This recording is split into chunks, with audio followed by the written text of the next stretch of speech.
KT Rolster and AHQ. Let's see if they are the untiltable KT Rolster, because Smeb was definitely untiltable earlier today. They tried to apply that status condition to him, but he shrugged it off. Let's get into these bans. Lee Sin and Kalista towards AHQ, and Caitlyn at KT. And you would assume that AHQ are going to follow the blueprint that the rest of the tournament has set. It's going to be a Galio and a Zac to join them on the red side bans. I do like the fact that Kalista has been taken away from both these AD carries. I want to see the champion pool expanded a little bit.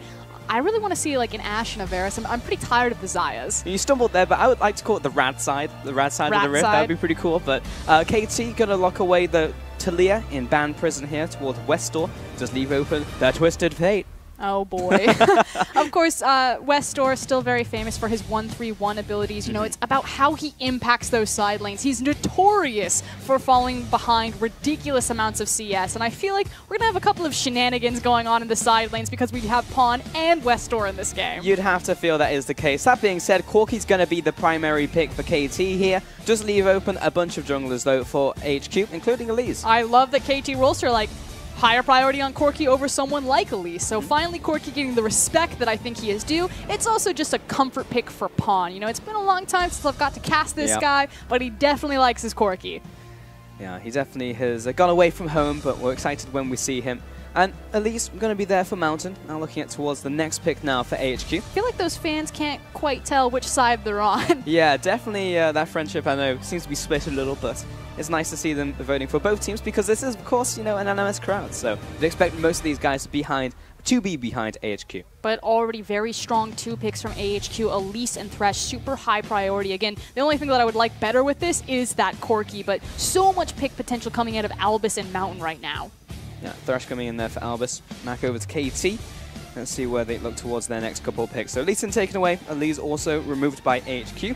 Let's see if they go for another jungler here, was my point. So with the pickup of Rek'Sai, this would put a higher priority on the Gragas, but because the jungler has already been locked in by Mountain, that would force Ziv into maybe a matchup that he doesn't really want to play. You know, he wants to play that firepower, as Papa Smithy was talking about on the analyst desk. He wants the Bruisers, he wants the Jarvits, the Renekton's, the Fioras. He doesn't want to have to deal with that Gragas. Yeah, of course not. And Rek'Sai being picked into Elise a lot nowadays, so will be picked up here as well. Now looking towards KT for the next one. I was going to say, if that Kog'Maw got locked in, Gragas would just slowly climb higher and higher on priority, but they hold their cards close to their chest and just make sure that they've created a great protection or a lot of zone control for Deft, whatever ADC he chooses to pick up. Just the TK coming out there at AHQ. I believe that's locked in. It is Westdoor's Cassiopeia going to be in this game, and he's actually the only player who hasn't capitalized AHQ in his name. Just noticed that. Wow. Now I'm tilted. He's an individual, but it's messing with my OCD a lot.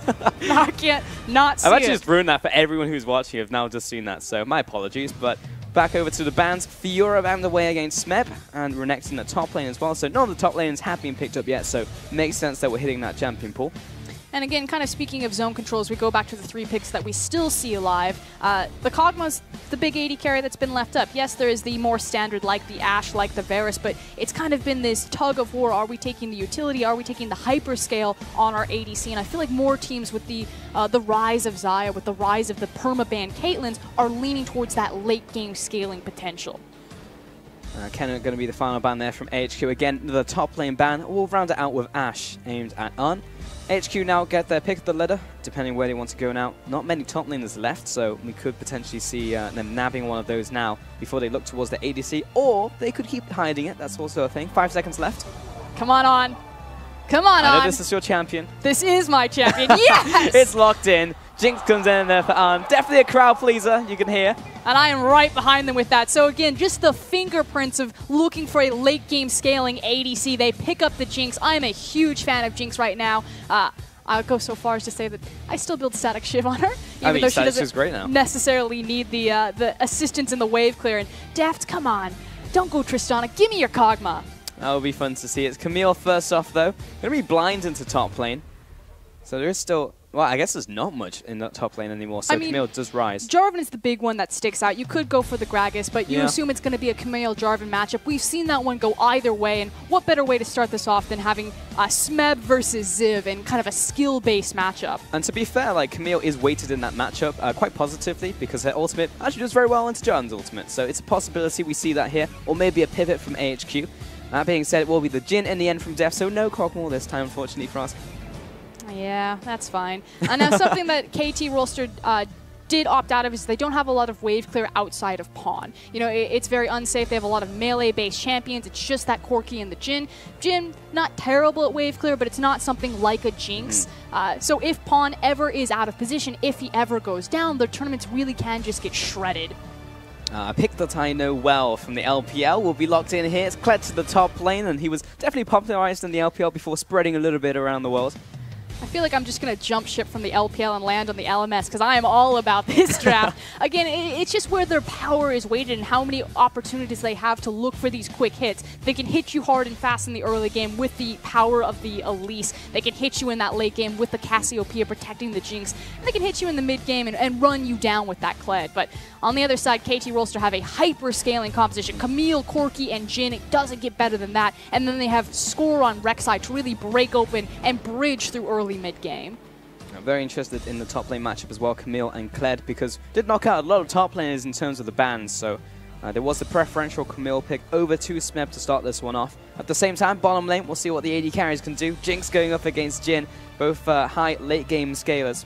And the thing that I want to point out is not just their AD carries, but their partners in crime. We have Tahm Kench on one side and we have Thresh on the other. When you're pairing the Tahm Kench with the likes of the Corki and the Camille, you already have the blueprint of the 1-3-1. We said that the AHQ, Westor took the stage. Normally he's known for that 1-3-1, but on someone who's immobile like a Cassiopeia, it's much more about the 1-4 or the 5v5 for AHQ.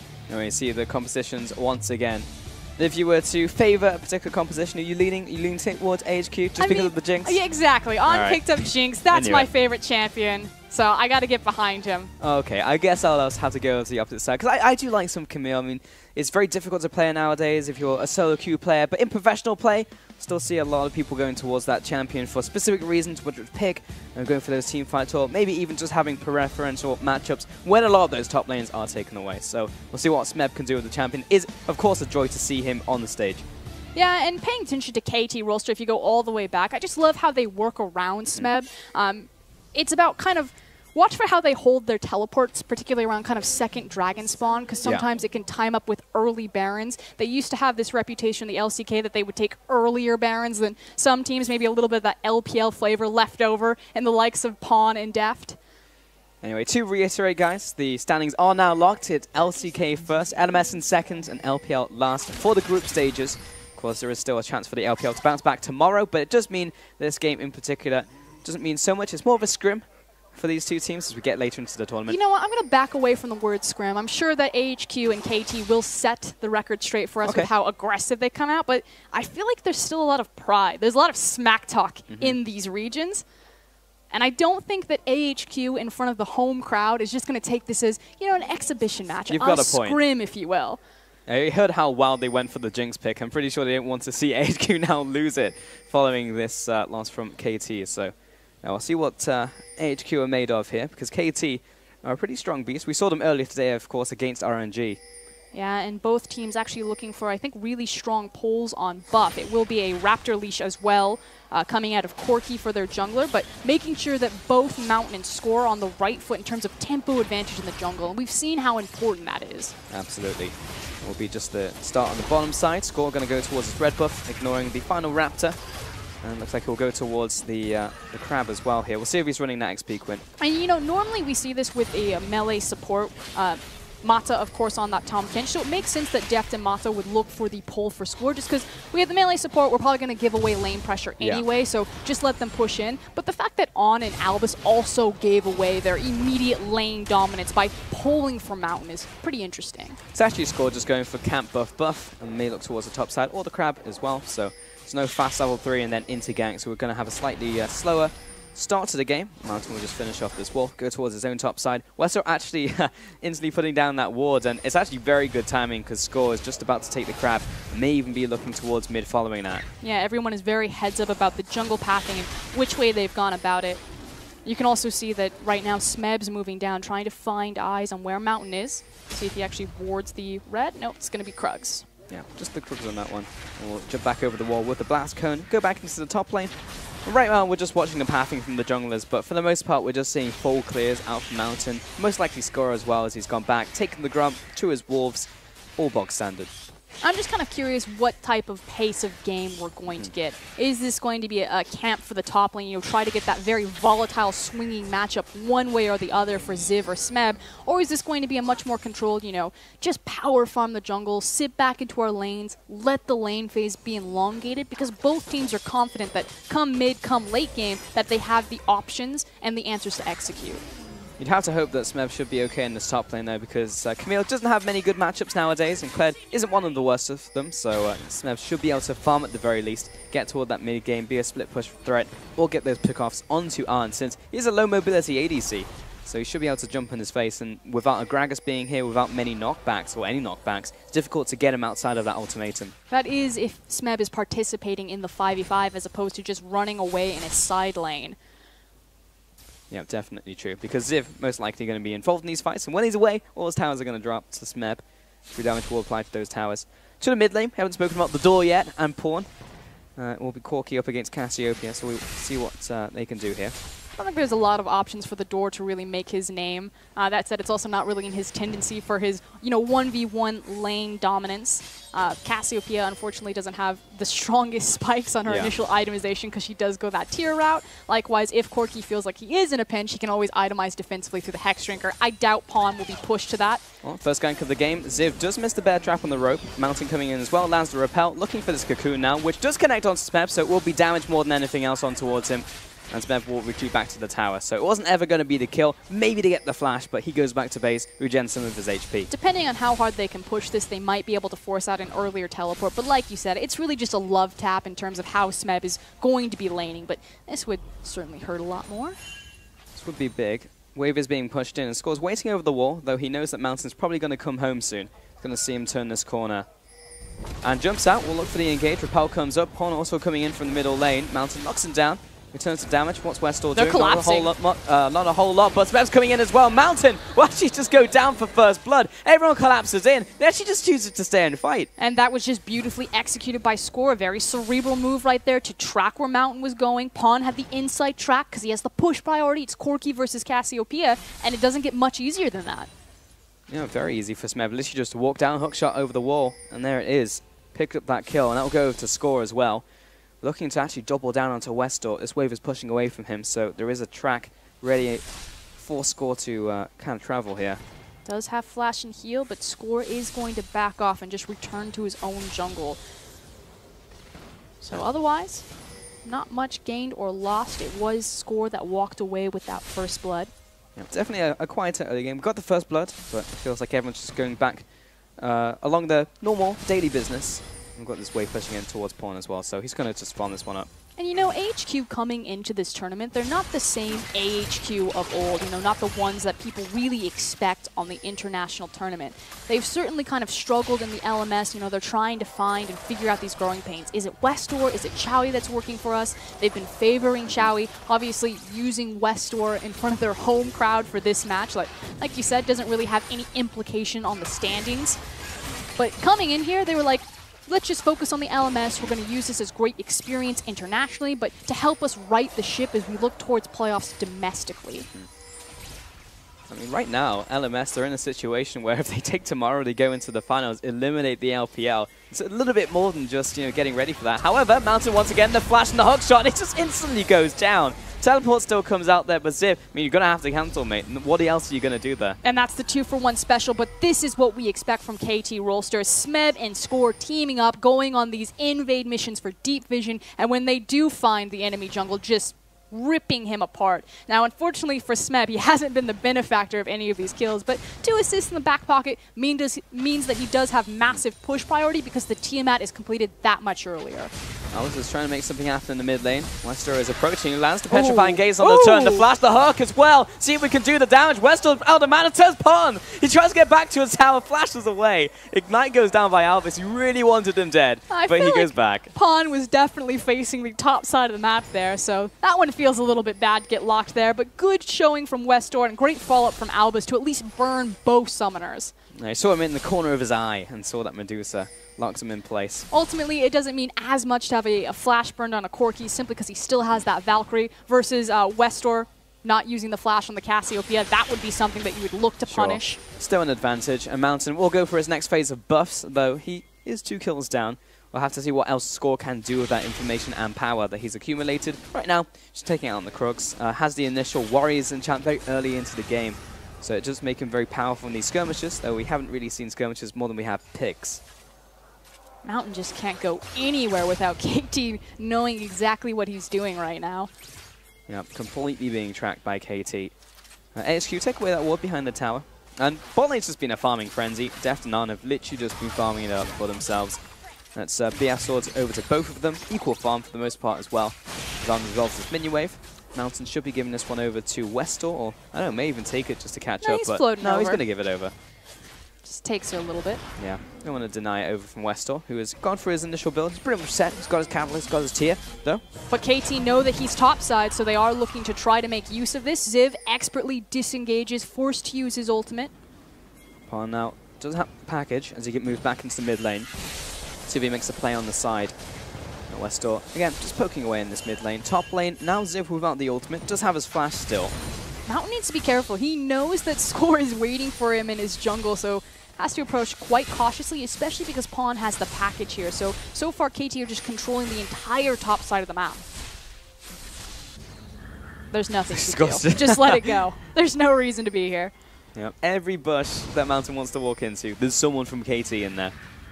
Oh, they even want these Raptors. They have been locked in place as grounding condition. Quite annoying to deal with. Westor backing away to his middle lane. Well, we've got the hookshot coming in from Smeb once again, trying to kill him, but he's flashed underneath the tower. Probably wants to leave his own ultimatum. Westor was there to support. Now, top side, Ziv coming into this fight as well. Doesn't have the ultimate with the Tahm Kench coming in. This is about to turn around back over to KT once again. And he's carrying the ADC, but it's out of mana, and that's the mid laner. But he jumps into the belly of Tahm Kench. He jumps away. It's the kill onto the ADC. And that's 1 kill to AHQ. Make that 2. And AHQ just call KT Rolster's bluff, and they're not done. No, Westor wants him, but he's been exhausted. He's been slowed. Mana keeping him in place. And Westor, he'll take all the damage he can onto Mana as he retreats. It's a 2 for 1. But why, KT? I understand that you want to, you got that swagger and you walk, you're feeling confident. Smeb's got early rotation, you have package on Pawn, you want to punish Mountain. But there's nothing there, it's just the Raptor camp. And they pulled the they pulled the Abyssal Voyage all the way up. They got Mata involved, but at what cost? They lose the kills, they lose massive damage on the tower. Just feel like that was super arrogant from KT. 100%. Midtaz almost going to go down from that single push. So Westor gets locked up in place. Pawn's here as well, and the curtain call. No, the Dark Passage is waiting for him. It's not even going to take it. No, it's going to go to Anne. So we're all good. Mid lane is defended there from KT. But that's now 2 kills over to Westor as we take another look at that. And again, they are committing so much. Now, they have the confidence to know that Kled doesn't have charge, that they have the inside track. So it makes sense. Try to abuse the fact that you have the superior rotation, you get Mata involved. But here's where it's, a bit of an overreach. They walk in blind, they don't have the vision, they eat the Cassiopeia ultimate, and suddenly AHQ, like I said, they call their buff, they collapse, and KT trade when they don't need to, over the Raptor camp. And HQ just try to get everything they can from this one as well as Westor chases them down. It's not going to result in too much, but it does result in a lot of damage onto that mid lane tower following that push. So good stuff to AHQ. If they can actually break that, it will mean a lot in terms of implications around vision and control. But for now, KT do hold on for it. First Dragon hasn't been approached yet. It is Infernal, so we do expect to see somewhat of a skirmish over that. Pawn's item build has been a little bit stymied, a little bit pushed back because he has to go for that Hex Shrinker against Westor, who now has 2 kills, so has to go for that one. And that's the thing, losing out on a lot of that early damage from the Corki. He does still have the Sheen, but doesn't have something like the Phage next to it, delaying that Trinity because Westor has been given these 2 kills and kind of propelled or slingshotted back into the game. Still will take some time to warm up, but kind of a head scratcher here. Oh, Albus walking right into Deft and Mata. Will wisely flash away, does not want to be the pick right before a potential Infernal. Ziv's going to chase after Smeb, but it's going to get de-skulled in a second. There you go, jumps away, but that's going to be the ultimate used by Smeb. He's in tower range, so we're just awkwardly on both sides of the arena. Squad's going to come over, doesn't land the Q, he's going to flash and probably ult as well. Smeb goes in, needs to tank this tower for his top lane and not troll him. All right, good stuff from KT, very clean. There you go, and that's what I wanted from KT. There's no reason to throw away free kills over the Raptor camp. Just dive and continue to punish your strength on the top side, but do it smartly like that. AHQ will get the Inferno on the bottom side, so what do you value more? Probably will be a tower trade for that one, however. AHQ have left the top lane wide open. Without an Inferno, not going to be all that unhappy. We'll see what the next dragon is, however, because with KT... Oh! What the... Okay, from downtown, I was not expecting that. I was like, where did he go? I was like, wait, was that score? Did he go underground? No, he's just dead. I thought for sure that it was going to take him low, but it wouldn't kill him. Well played to Arn. And he's just in the bot lane, just now with a kill. Good stuff. What I was going to say is it's super important what the next dragon was going to be, because now KT would have control over that pit simply because they've opened up the top lane, can use that as a pressure point. So thankfully for them, it is an Infernal. They will be able to tie that up should they secure next dragon. Oh man, that was brutal. It's one of my favorite sound effects. So I'm a long-time Nidalee player, and it's like the only thing that is better than the max range, just like thunk of the spear, is definitely the Jinx execute rocket. Especially from across map as well. So, fantastic. Well, 14 minutes into this game. Next round's going to be Infernal, as you said. KT still with the gold lead. They take the first tower of the game, so nice, healthy gold influx on that one. Still pushing the bottom side. We've got Pawn coming back. It looks like he has the package because he's rocketing out of base, so I have to assume so. And he'll be finding himself West Draw as well. So he's not in a bad position whatsoever. Really would like to get towards that Triforce, that spike. Same for Smeb, honestly, before they start going for these skirmishes. Which means that they're just going to continue to kind of sit in this lane phase, and it should be fairly quiet. There is an opportunity that maybe KT reach for this blue buff, try to contest that. But with Score actually backing as Mata and Deft are rotating, you would think that they might give this one away, although as I say that, I actually saw a couple of pings. They've certainly set up the vision for it. That they have. And Rod of Age is now completed from Westor as well, so he's got that very early on into the game. HQ have the same idea. They rock over to the blue buff like, he's not here, right? We think. We're pretty sure. Pong clears this one out, moves to the bottom river. Maybe looking for a potential gank. I believe he still has the package. Well, KT are going to go for this one. So package was just used by Corki, but Score is being pulled over, and Deft and Mata are in position. We're going to have a skirmish over this. Well, like that is the case. Well, blue buff going to go down definitely to Westor before that. Smeb's hiding, looking for a teleport. Here, Frask. Both top laners actually trying to find that position because both of them can actually disrupt them out of a TP. So very frustrating. We want to be away from that. It looks like Smeb's coming down. Nope, he's going back into river. So again, still calm before the storm. Both teams really would like to hit their spikes before jumping for an engage. I just love watching KT because you can tell that they're kind of hunting. You know, you watch how Smeb, he's moving, he's gathering deep vision, but he's also, you know, he stands still, he looks for that teleport. Are we going to pull the trigger? No, guys. I got some items, I got some damage. Okay, they pull back, and they just grab what other objective is left here. So it will be the Rift Herald, although Kled and Elise here first. Yeah, Mountain wants to contest this. I believe he has been spotted by KT, being pinged out there. They're just chasing down Smeb. He's out of range of the tether. And here comes Westor as well, so it might look to be the contest over Herald. Score's going to see this, though. Yeah, I doubt they want to fully commit. They will get this set up as long as they're patient. Don't overcommit, give away a numbers disadvantage, because they do have control over that top lane. So they're just waiting for Smeb to get the push there and then move in underneath on it. A lot of downtime between these skirmishes for both these two teams, setting up. Be very methodical. Farming up as well. Arn's actually gone for the very early static shift and the BF sword on Jinx, actually harkening back to pretty much the optimal build for a long, long time. Westor's going to find Pawn in the mid lane, trading back damage. Here comes the Tahm Kench as well. Westor probably going to have to use the ultimate right here, right now, and that lands onto two players. Double Stone comes up. Curtain Call primarily for the disengage. Even get the kill, great, but Mountain's there to body block the shots. But the damage has been done. Westor very low, still has this blue buff. Super dangerous to hang around. He knows Smeb is behind tower. Oh, Ziv walking right into the death trap, knocked up and about to be deskulled on this one. He's locked in the ultimatum, buys a little bit of time, but he instantly goes down. Score well played, dragged in. Albus connect the Hawk, and Smeb taking a lot of damage. Jumps into the belly of Tahm Kench, will be dragged away to safety. He flashes away. Score kind of by himself right now, but should be able to get out alive. As Arn wants blood, he sees Mata. He smells it in the water. Westor's going to flash after. Or flash away from. And that's the route down onto Arn. So that will be the end of the game. Just one kill to KT. And AHQ have a red zone defense there. If KT Rolster had retained their health bars, they could have swung this advantage maybe into a Herald, maybe into the mid lane. But AHQ collapsed beautifully. They turn the tempo around, and they trade a kill for a tower. Very worth for them. They get to revisit that mid lane now for AHQ and finally knock it over. And they still have that first Infernal, so if they could now mobilize towards the next dragon, then certainly puts AHQ in a very good position for this game. So that being said, what's that? A Rek'Sai with 4 kills in the early game. I feel like I've seen this before in this tournament. Which means that he does have the EXP lead. We'll see if he retains that as the Dragon comes live. Mountain still has plenty of time to even up that smite difference. And it's now the question of, will KT 5v5 contest for that, or will AHQ be patient, play the control objective game, use their advantage that they've gained in the mid game by placing down Deep Vision and getting that one for free? Double Infernal will always mean a lot. I'm just saying, we're going by predictions right here. 4 is a bad number in terms of kills for Rek'Sai in the early game. I believe Atlas was saying that 5 is maybe a good number. He's 1 away. He's 1 away. So if he gets to that number, I think we'll be okay. But it is 18 minutes in now. Masters chasing after the bottom lane, but we're all good. Ziv backs away. So HQ have given away a lot of their control over bottom. That's a lot of damage coming in from Mountain just by himself. Westo trying to catch up as well. Hookshot will take him away. Rocket coming in. Well, lands onto Pon. That's the explosion damage. Mountain, okay, he's not going to be in range, and Pon was ready there to defend, but that was scary for a second.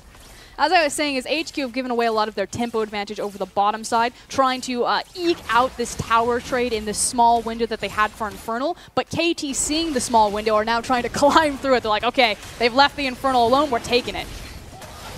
And wow, another one, but this time going to go over to KT, so it's not like we're going to have a massive stack over to AHQ. They're going to fight over this Rift Herald. Smeb is actually teleporting top. They know exactly where AHQ are. Here they go. Can they actually close them off, though? Here comes Mata and Pon behind him.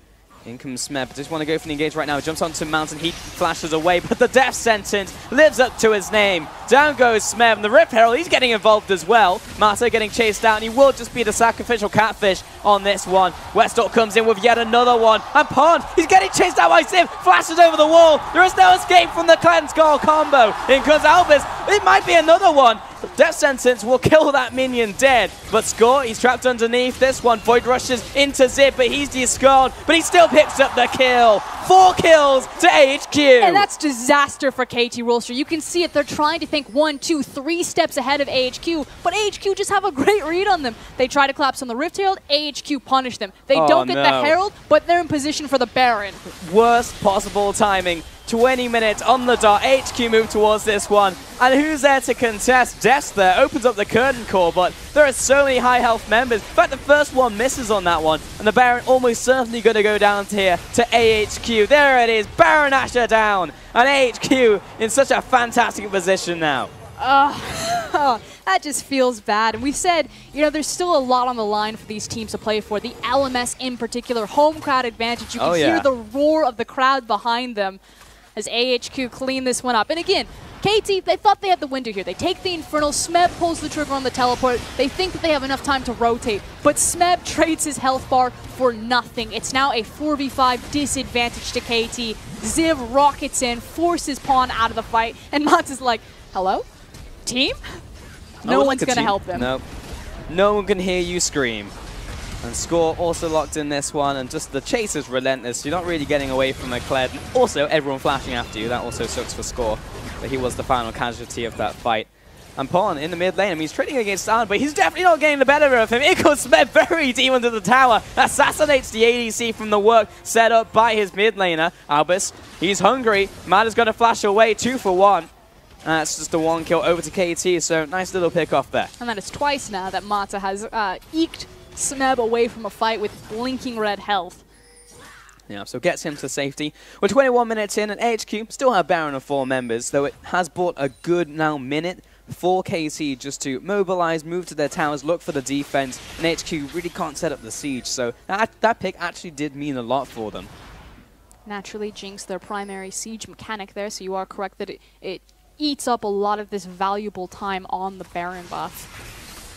On top of that, next Dragon's going to be Infernal here, Frost, so that will be the 3rd one of the game. I was looking at Mata, it's like, no, he's definitely not ganking his own ADC, but Score is waiting in the bush. He's going to jump away. And naturally, the bottom outer tower is the easiest for AHQ to take, as well as the fact that they do want to get some grip over this Dragon control area, especially with that other Infernal coming up. It's just a patient game. It means that with this Baron, unless KT make a massive mistake, that AHQ won't grab so much ground off of the map. Mountain invading alongside Arn. Pretty much just taking away these tunnels, being rude. Westdock taking away this bottom tower, mid lane. Oh well, that's not going to be a kill really onto Ziv, but that's a bit of poke. Smeb's off into a side lane now, which is pretty much what we expected from the start of the game. He's completed his Trinity Force, has the Tiamat, so now he can actually push that side lane. And just the question is how much will KT actually give up in this Baron rotation? Doesn't seem like a lot, honestly. It's probably going to be a tower, maybe an Infernal. We'll see how confident they are to look for the fight when that timer starts counting down, or if AHQ can, again, prep appropriately by controlling these big areas of advantage that they have, the bot lane as well as the mid lane. I mean, I'll be honest, Russ, they don't have longer on it. I mean, it's what, maybe 10, 15 seconds? I know because it was taken at 20 minutes, so I can say for certain that they don't have long left on it. The nice thing is that it gives them that bridge and almost that certainty that we're at least going towards the late game, that the Cassiopeia, the Jinx will be able to reach those third items. Ramp and scale. Which is a big thing, of course, for the Door and Anne. That being said, Deft and Pawn are still going to do a lot of damage late game, and Camille will be a massive split pressure. I feel like Smeb's getting really unlucky, though, with his trips with Dark Passage. Feels like he jumps on, and every single time Dark Passage drags him right underneath the tower. Yeah, someone's flashing and someone's dragging him deep, but such is the problem with Camille. Okay, Speaking of potentially drags, onto Mata. I mean, he's still very tanky. Hit from Ziv as well to carry on this one. Opening up the curtain. Wow, he just destroyed the rest of his HP bar. That's violent tendencies for you. The hook comes out, doesn't quite connect, but it is simply the one kill onto Mata. Yeah, did not expect the damage coming in from Ziv. And again, another team leaves up Thresh, and another team is punished by leaving up Thresh. It's not Sora at this time around, it is Albus, but hook after hook, high kill participation this entire game. He's setting up everything for AHQ, and KT are just getting picked apart. Pretty much, and Albus getting into this jungle now, seeing if Score goes back to base. It will allow them to place down some pretty deep vision. Mountain is also flanking him, so is Arn. And Deft, yeah, really can't step up. So again, AHQ, also before this next dragon, are just getting a nice bit of time to place down deep vision, take away all of the knowledge away from KT so they can potentially go for this second Infernal for themselves. It is still very scary for AHQ to overreach and to push deep in here. We've seen that Smeb is more than happy to look for the 5v5 to dive into the backline, but another pick. Again, grounded, but again, Tahm Kench, what a great champion. We'll drag him to safety. I mean, we say that, and yes, Mata's done a good job. He saved Smeb multiple times. He just disengaged Score there, but there's still 8 kills for AHQ on a pick composition when you do have a Tahm Kench. So things are still going right for AHQ as they also pick another Infernal into the back pocket. Also, turns out objectives absolutely just get destroyed when you have a Jinx and a Cassiopeia on your team. So that went down in what, like 4 or 5 seconds flat. So very scary for KT when they go towards the next Dragon, next Baron rather, which is coming down in less than 2 minutes. So Westeros and Arn, if they're given just a few seconds with Baron, it's disappearing. That means the vision that's set down now by KT means even more. KT really need to crack this mid lane tower, though, so they can start eking that vision line deeper and around the back of the Baron pit. Naturally, they do have Rek'Sai, so it's not as precarious a situation as it could be. Tremor Sense, woo, Band-Aid fixes a lot of things. Wish the LPL would definitely look into that. No, it definitely helps you a little bit. We've been seeing some Rek'Sai, though it's not necessarily helped too much. Either way, 26 minutes into this one, AHQ still with the gold lead and the dragon lead. So we do have the 3 completed items for Jinx, so looking for that rapid fire cannon. And when you're in rocket launcher form and your crit is that high, it really only takes that one shot. You know, Jinx isn't really punished for walking around in rocket as opposed to minigun when she's just constantly poking in and out, you know, picking and bursting people out with that crit. It will hurt a lot. Even now, triple items compared to what, the 2.5 items, if you can call it that, from Deft. Getting his own red buff, so there is a significant lead over to Arn. Not really in CS, but of course the kills, the towers and the assists have pushed him over the line on that one. Just waiting for those crits as well. And really, this game hasn't necessarily been Deft's fault. It's kind of spiraled, not out of control, because it is certainly still very much in the realm of KT to finish this game. But this has really been the top side of the map, kind of giving away these small advantages to AHQ, where Deft is just kind of sitting back waiting for his team to look for these 5v5s to allow him to use his ultimate as either cleanup duty or utility start to a fight. And you get the feeling this one's going to go late as well, and that's where Jhin really starts to thrive. Yes, he has the pick potential of the ultimate, but it's really when he starts racking up those big items, has the crazy amount of damage on those crits and those 4th shots. So that's what he's looking towards right now. Top lane though, Westor being pinned down by Smeb, and actually just deletes him. Precision Protocol removes him. In comes Mountain. It might be a 1-for-1 trade. Can't quite see the health bar. There he is. Smeb jumping away, but again, Venom's Bite. These Executions are massive. Scoring the 1v1, but Ziv is in the 1v2. Mountain backs away to the rest of his team. The relative safety. Pawn goes down. Score underneath this one. He jumps back towards the rest of the team. Maybe he can get one back. No, he cannot. 3 kills AHQ at the cost of just the door. And they're right in front of the Baron again with no smite and only the AD carry and support up left. You'd think that AHQ would feel confident to pull the trigger, but so much respect given to Deft and Mata. Oh man, Mountain very low himself. He needs to go towards this honey fruit before he goes towards the Baron. What else do KT have? No curtain call, Deft and Mata. I don't think they're going to be able to contest this one, Frost. And again, Deft has really been irrelevant this entire game. Not necessarily all his fault. It's just the fights are over before the AD carry even gets involved. A second Baron now over to AHQ, and it's just right place, right time. Every single time this happens. And now KT, I mean, seriously on the back foot. Yes, they were before, but they managed to stabilize. All right, next Dragon, next Baron, maybe they can contest this one. But again, AHQ has come out with a fight. You can call it that. It was a fight fought on, what, 3 different fronts. Yeah, and it was super hard just to kind of burst out Westor and then to try to burst out Ziv. You're dealing with Skarl, you're dealing with the shield from Archangels there. So unfortunately, didn't have the immediate follow-up damage to pop and make a run for it. Big problem for them. Smeb is definitely on the run in the bottom lane. He's got Mountain running towards him. Though he'll see Score, so he's going to stop him from taking out his top laner right there. So AHQ, next round's going to be Ocean. Not up for a fair amount of time. Now, we need to see people not get picked off as last time, so we can use the full duration of the Baron. But we also need to see AHQ be proactive. So they got the first Baron that meant that they were going to make these 3-item power spikes. Now that their composition has it, yes, they can continue to scale and go late game, but so can KT. And late game, it's a 50-50. AHQ don't want that. They have the lead. Now's the time to dig in. They're pushing the mid, they're pushing the bot, and also placing the deep vision, which is the most important on Albus, the duo here. Just pushing in as far as they can. Smeb's going to go to the top lane, big wave to be met, and also, again, another bit of pressure there, forcing AHQ kind of just to pull the trigger and have Ziv go in. Otherwise, Smeb's going to take your top side. And the dive potential with Kled is so strong. Naturally, the Skarl able to juggle that tower aggro. KT smartly respecting that, disengage. Don't want to end the game over an outer structure. Well, man, KT needs to try and just keep on away from this one. Good hook, but again, Mata in place. Has to burn the flash for that one, however. But it's still, if Arn gets up close and personal with these towers, they will drop almost instantly. There are a lot of rewards in that bush. There's a lot of things in that bush. And KT are just trying to buy time for Smeb in the top lane. He keeps starting his back, stopping it. Can he trust his team enough that they don't need him there, that they can hold this off, and they won't get caught out by someone like Albus, like again, Mountain. Tower down. Smeb goes back to base on this one, but for now, AHQ are quite happy with their haul. Maybe they'll go back to base, push out the top side courtesy of Ziv, meet him there maybe halfway. Or they could go towards the Dragon. They have so many different options here for AHQ.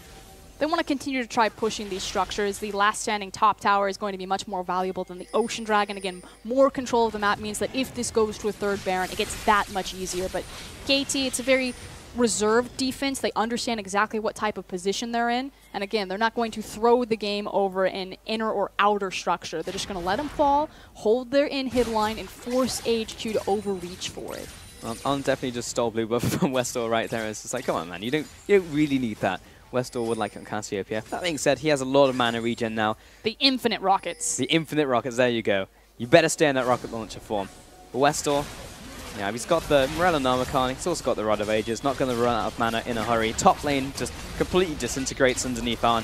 Seeing if he can find any more pot shots as well on the retreat there from Deft. If that had been the crit, would have done a lot more damage, but taking a lot of damage in return, in from Deft and Pawn. We'll go back to base now. That was a pretty good run.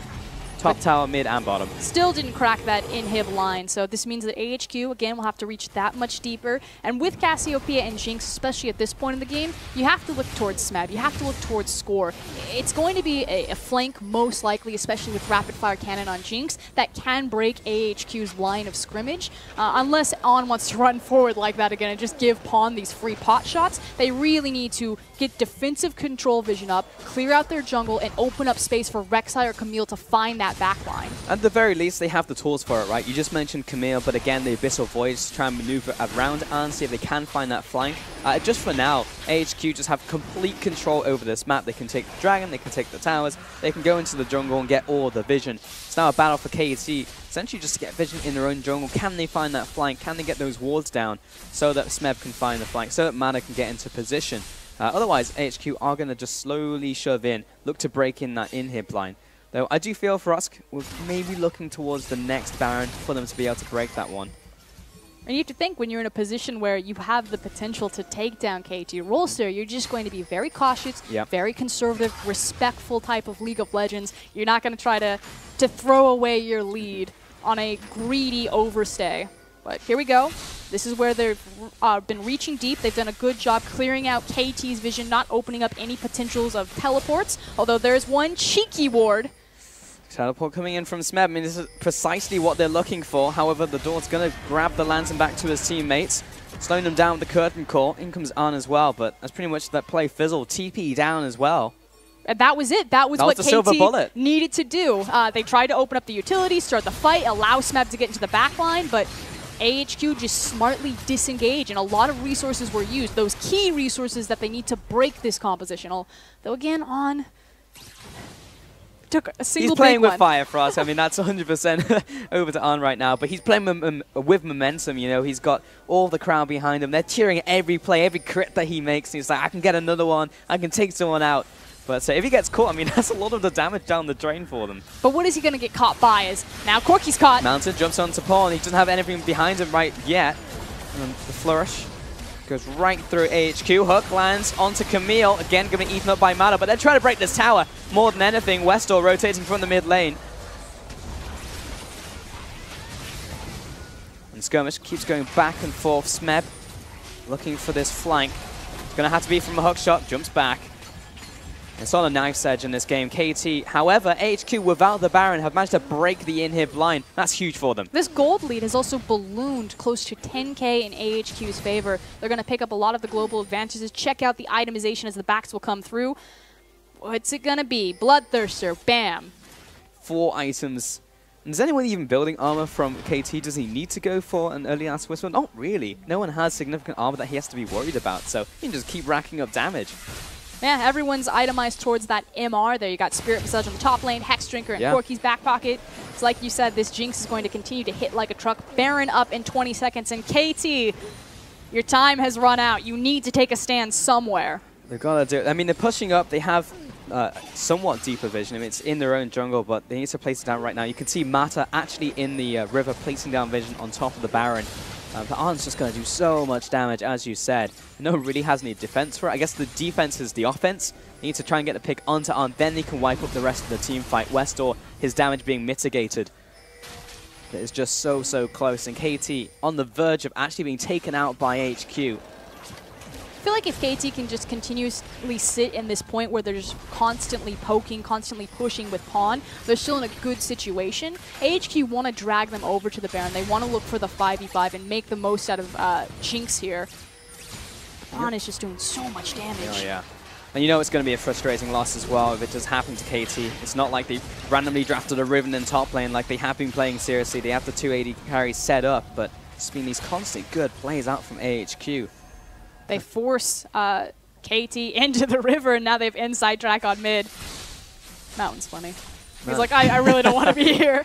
Alrighty, it's down to half. Probably will go back to base before this play happens. Or at least try to heal up, at the very least. You can see Smeb in the top side. Wisely backing away before Ziv turns up, who is now level 18, by the way. We're just battling over the smallest frames of vision and frames of, like, control. Yeah. It's just, I feel like this is a war of inches. It has to be. Both sides are being cautious. Like, HQ, yes, they have a 7,000 gold lead, but you know they don't want to squander it. Like, being so close to a win over KT. It's also about where all of their power is really located. And yes, it is split pretty evenly between the Jinx and the Cassiopeia, but one of them has a significant longer reach than the other. And when you're across from the long reach of the Jhin and a Corki, you really need that Jinx to stay alive. That's for certain. HQ, again, regaining control over the Baron area. But, you know, if you just give them a couple seconds, we've said time and time again, they're going to burn it. Here comes the TP. Mata comes in, opens up the curtain call. It's already gone. HQ, they're going to turn this back around to KT. They need to make something happen right now. Mata goes into the Grey House. Smeb around the side. He just can't find the flank. Everyone converges on him from HQ. Meanwhile, getting the hook on Tapon. He goes down. He flashes. A score. Everyone has to flash away. Massive crit from On.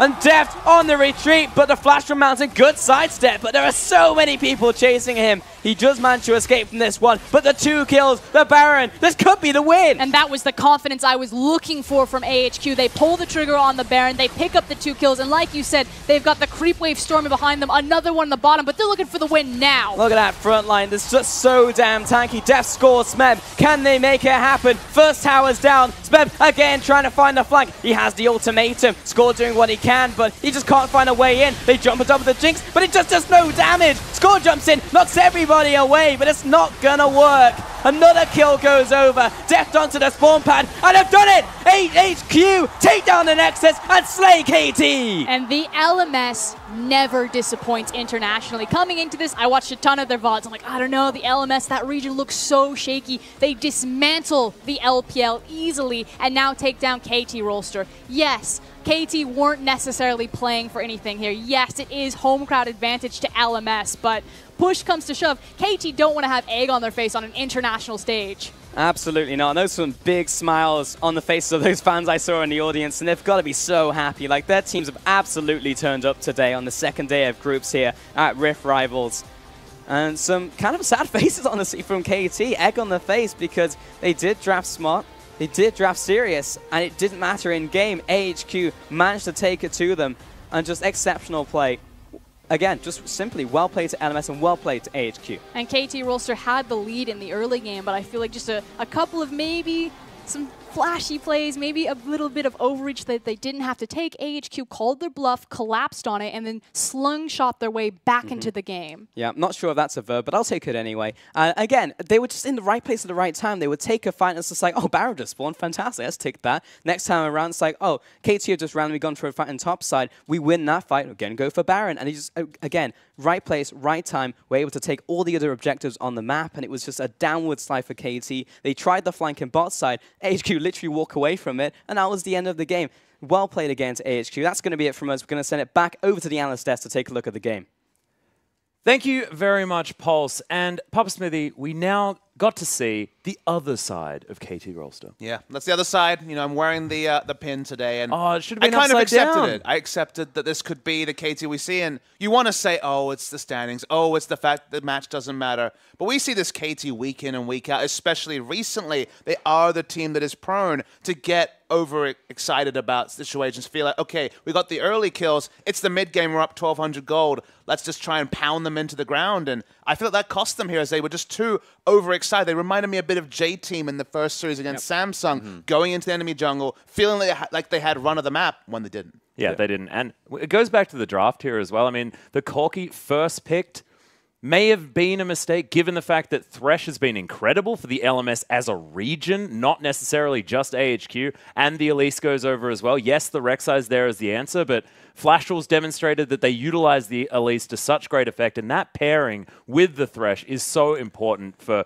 a whole lot of these pick comps throughout the mid-game. Yeah, and a big part of this for me is the Thresh that you mentioned, right? You don't have to first pick Elise if Rek'Sai's an answer. We've always seen red side Rek'Sai because it just seems to simply be the answer to the Elise. Instead, you know, they pick up the Elise with the Thresh on blue because it's completely uncontested, and just like that, the rest of the draft, you can build around that. You've just built a team composition with your first 2 champions, and then they just build something to stand in front of their hyper carry, which was going to be the Jinx. Yeah, and of course the Jinx picked very late in the draft as well. You don't give away very much picking up an Elise and a Thresh, and if the Corki's being picked up, Westor just freely grabs the Cassiopeia, and we need to talk about this because Westor playing home turf advantage, of course, but this guy, not necessarily known to be massively flexible or flashy there in the mid lane, does 5% less damage overall than Chowie does there in the mid lane, but this guy popped off. Raz, your boy, he's killing it. Yeah, the rest of Kaohsiung must be incredibly happy. You saw the fans were really back in the team. They had to because this is home court advantage, and the entirety of these LMS teams are really cleaning house.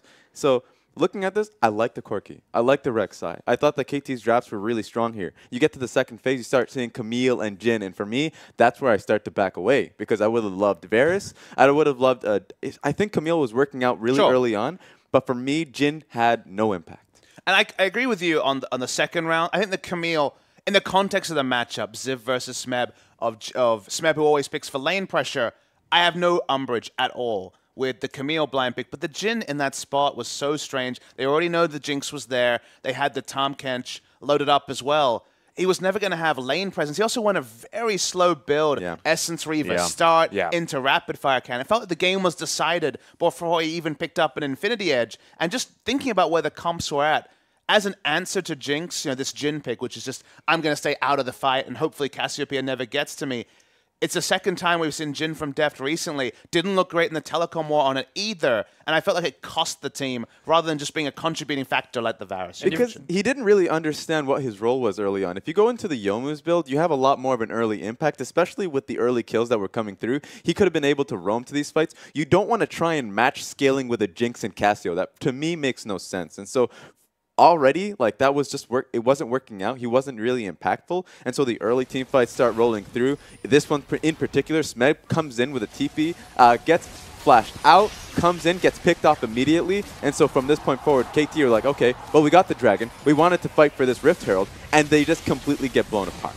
And it's because they want too many things. They got, as you say, a free Infernal Drake going up to contest with the Abyssal Voyage. The first part was fine, but they passed the precipice. They went too far, and then everything flowed on because the charge was available for this fight. They missed out on it a couple of fights previously, and it was used to great effect. And with KT being a very good early game team, moments like this at 19 minutes just get rid of a lot of the early game pressure that they're meant to have. They build themselves up so nicely, and suddenly everything goes awry, and you're against the Jinx. You're against the scaling composition that will be able to completely dismantle you if you let it get there. It's the standard KT mantra that you see in those matchups. Yeah, and you can see the Jinx did do a heck of a lot of damage there as well. I mean, Arn and Albus have been together for a very, very long time. Albus, a fantastic Thresh player.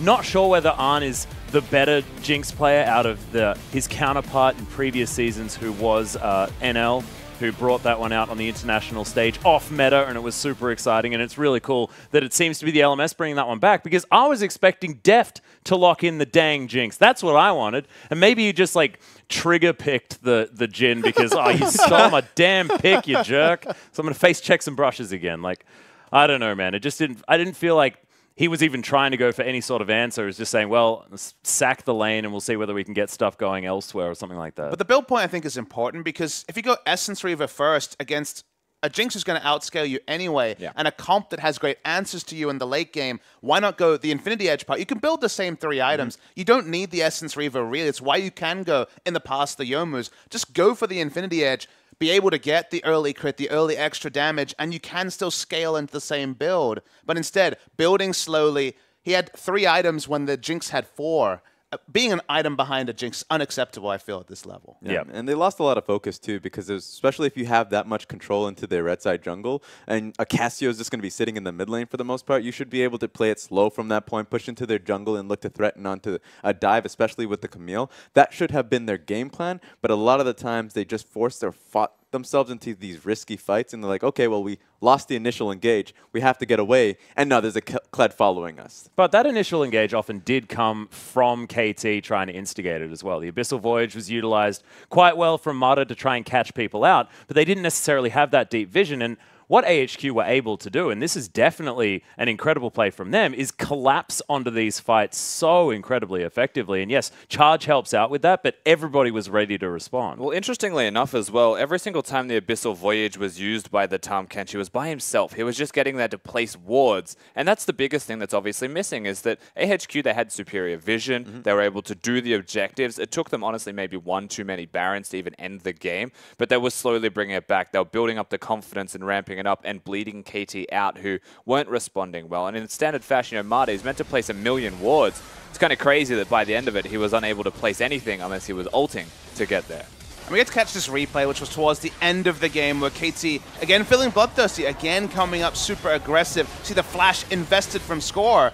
Jhin, completely out of the fight, and that's why Jinx can just run around pretty freely and clean up. And this was Ziv's game. Getting it back onto the Kled, getting that much courage back on, so of course he would have to get the main amount of focus from the enemy team, and he's like, he's not going to die. So it just felt like KT were scattered in that fight. And it is going to be the Door that picks up the MVP. I'm not sure whether it's necessarily him that was the most pivotal player, but he turned up and he picked up the victory here for AHQ that they weren't able to pick up yesterday against RNG. And I like that we're seeing picks come back into the meta as new champions rotating. Corki rotates in. Renekton is looking unassailable. Here's the Gnar. And now with the Corki, I feel like Cassiopeia is one of the best answers because Corki, one of the big things for him is he can take the trades he wants, then Valkyrie out. You put down the miasma, the disengage part goes away, and Pawn was getting caught by a lot of the petrifying gazes. He wasn't able to disengage like he wanted to. It negated the first pick Corki that, without this pick being considered, I think is very, very strong. I feel like Corki plugs into where the Taliyah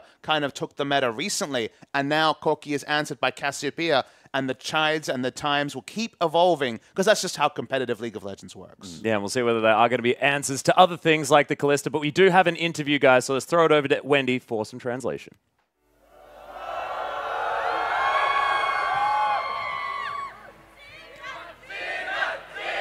So we did hear the crowd chanting West Door. 好啦，这不就是还你们西门了吗？ So here is West Door for everyone. 好啦，欢迎大家收看 Hello everyone, thank you for watching the 2017 Rift Rivals. And we now have West Door next to us. 大家好，我是西门。 West Door said hello to everyone. 大家这么热情的欢迎你回来。 So everyone is very passionate about you coming back. 高雄人就是热情。 So he does feel Kaohsiung's 有很多不是高 passion. 雄过来的朋友们啊。 来到高雄这个地方，不热情的也变热情。 He said that people coming here, if they're not passionate, they will become passionate. 我们聊到比赛内容的话，我是在想 HQ 是不是会压力 So talking about today. 你知道 LMS 每一队都是得 So do you think that HQ is feeling the pressure? 又错失了一个良机，会不会今天讨论说完了，那如果输了会不会很丢脸？ So do you think that if you lost, it would be like a loser 因为 face? LCK 很强嘛，那我们 LCK is very 输 strong. 有点合理，啊赢就是有点 And 不合理。 if we lose, it is reasonable. And if we win, 原本 it 没 is 什么压 not that 力，但是我们 reasonable. 其他队友就是闪电狼这一 team 都赢了之后，压力 So other the other teams like Flash Wolves 完蛋了 or other LMS teams, you know, they won. That's why we feel the pressure. 那今天获胜嘞。 So you guys did win this time. 抱着必输的决心来的感觉。没有必输了。 So did you come with like a losing 好，那再来一开始 attitude? But he's like, nah. 我知道有很多角色你可以选，可是你却选择了蛇。 So we did know that you had a lot of champions to pick, but you did pick Cassiopeia. So 因为 why? 对面选了库奇，然后 It was because 23 the enemy 选 team 补了 chose Rek'Sai Corki.